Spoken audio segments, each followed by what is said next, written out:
It's Snippet Week here at Income School, and if you haven't yet seen Jim's video with a huge update to our snippet study, make sure you go check it out. There are a lot of really cool findings. But in this video, I'm going to talk to you about how we actually drive more traffic to our websites because of snippets than we were without them. One of the most common concerns we hear about snippets, just their existence in general, is that they're stealing traffic from site owners. The question we get is, if there's a snippet, or even if I win the snippet, but it already answers the question that the person came for, then they don't click on the article. So why would I want to win the snippet? How are snippets possibly a good thing or an opportunity? Now, independent of the question of whether or not snippets are right or a good thing, Google showing our answers that we wrote directly on the search results, that's not really up for us to decide at this point. Obviously, there's opportunity for pushback and stuff, but in the meantime, we need to take advantage of the opportunities that are given to us. And this is an opportunity. And so I want to address that question. We actually already kind of talked about this in a previous video. I'll link to it at least in the description. Maybe I'll even put a little card up here so you can just click right on it if you'd like to go watch that after you're done with this video. But in that video, we cited a study by Systrix where they found that search results where there was a featured snippet at the top, the featured snippet was getting 23.3% of all the clicks in that search. Whereas if there was no featured snippet, then the number one search result was getting 28.8%, I think, of all the clicks to any of the search results on that page. That may still seem like, oh, well, it dropped, but the featured snippet is still winning more clicks than any of the search results below it, at least on average. Now, what that doesn't definitively say is whether or not clicks are lost when there's a featured snippet. I mean, getting almost a quarter of them is great, but what if the total number of clicks is going down because the answer is being given in the snippet? Moz did another study around the same time that what they did is they took a bunch of their articles across different websites that were winning a featured snippet. And they added the no snippet tag to those articles so that Google wouldn't use any of their content in a featured snippet. And then they went and verified that none of those articles was any longer showing the featured snippet. And they gave it time. And on average, across the board, they lost 12% of their traffic by not having a featured snippet. Now, in some cases, their featured snippet was probably replaced by another article. So again, that doesn't definitively say that we don't lose out on clicks simply because there's a featured snippet. It's not definitive. It's not totally definitive. None of the studies are totally definitive, saying total number of clicks is harmed or not harmed by the existence of a featured snippet. But what it does show is that when there's a featured snippet, there still are substantial clicks. The reality is articles that are winning featured snippets are still driving a lot of traffic to people's websites. We get all sorts of feedback, obviously from our own sites, but as well from members of Project 24 who have been implementing our answer target strategy on their websites and are just raving about the amount of traffic that it is driving for them. So I want to go into some of the ways that we can help ensure that our snippets are actually going to send traffic to our website and not just give people the answer and allow them to leave just based on the information we gave them. The first tactic is to use multiple answer targets. Instead of just writing one answer target that addresses the main search query of the article, we're going to write multiple answer targets addressing tangential search queries as well.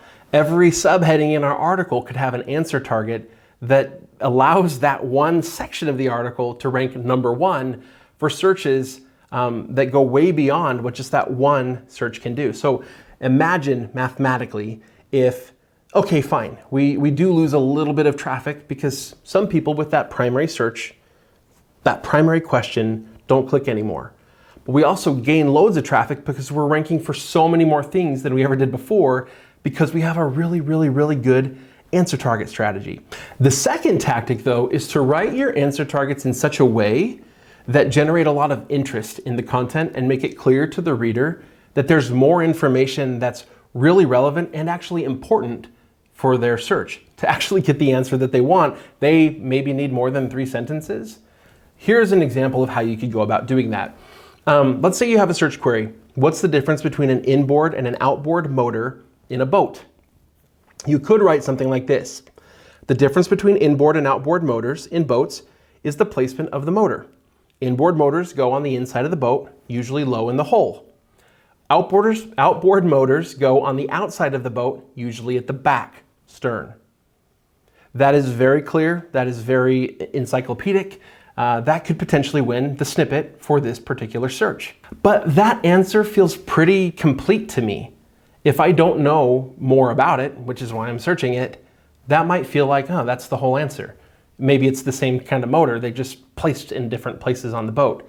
That's actually not the case. There's more to it than that. So what if instead we wrote, inboard and outboard motors differ in the placement of the motor. Inboard motors go inside the boat, usually low in the hull. Outboard motors go on the outside of the boat, usually at the back, stern. They also function very differently, causing major differences in cost and maintenance. Oh, well now I know that they work differently and it's going to impact the cost of the boat and how, like what the maintenance is on the boat. Well, that's important for me to know.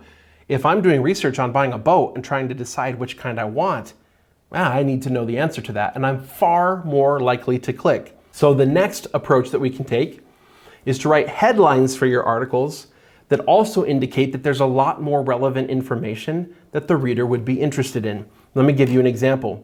Here's a website we purchased. This isn't content that I wrote, and it's not currently winning these snippets because the answer targets aren't written great. But this is the type of article that this could work so well on if we just take the time to go back and rewrite these answer targets, which we're doing, by the way. All right. This is an article, as you read through it, that could clearly win multiple answer targets. Datnoid fish appearance. What size are they when they're small? Now, I would write this subheading, what size are datnoids when they're young? How fast should you expect datnoids to grow? The reason that I want to put datnoid in each of these subheadings is that that subheading could actually be the SEO title, what appears as the title in a search result if I don't win the snippet. And so I would want that section, I would want it really well defined. What is their max size? It might be something more like, how big do datnoid fish get?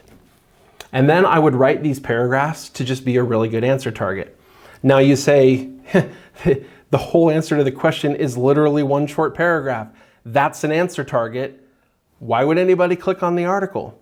And really throughout this blog post, there are a bunch more of these where really the majority of the information that people really need would fit in an answer target. However, if I'm interested in datnoid fish, maybe considering getting some for my aquarium at home, and I see a title like this, Datnoid Care, Lifespan, Tank Mates, Diet and Health, and that's what shows up at the bottom of the snippet below the short answer target that I saw, I'm going to be more likely to click on that article because I know it contains substantially more information, answering probably many of the questions I have, not just the one that shows up in the featured snippet.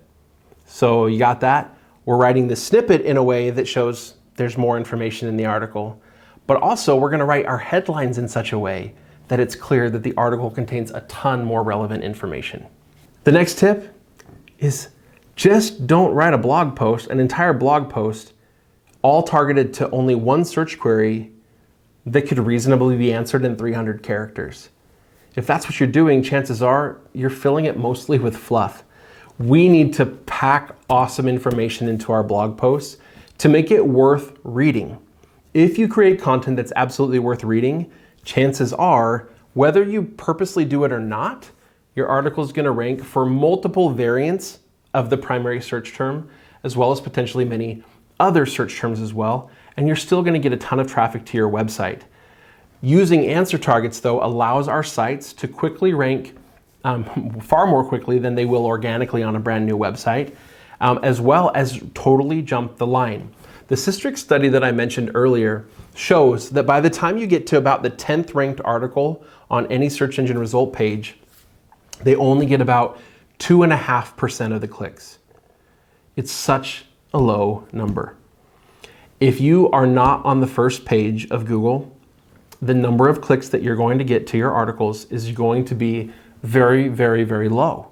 Whereas if you can win that featured snippet, even if the number of clicks total are not as high on search results without a featured snippet, the fact that you can consistently jump the line with a good answer target strategy still makes it substantially, you're just so much better off doing it than ignoring it and hoping that maybe these go away someday or something. But here's the reality. Snippets aren't going away, but neither is blog content. And by following the tactics that we've developed for writing answer targets to win featured snippets, we're getting more traffic and we're getting it quickly than ever before. For a full guide on our answer target strategy and how to win Google Snippets, make sure you go check out the course in Project 24. It's just being updated right now. It's just awesome content and it's gonna help you win more quickly and more consistently.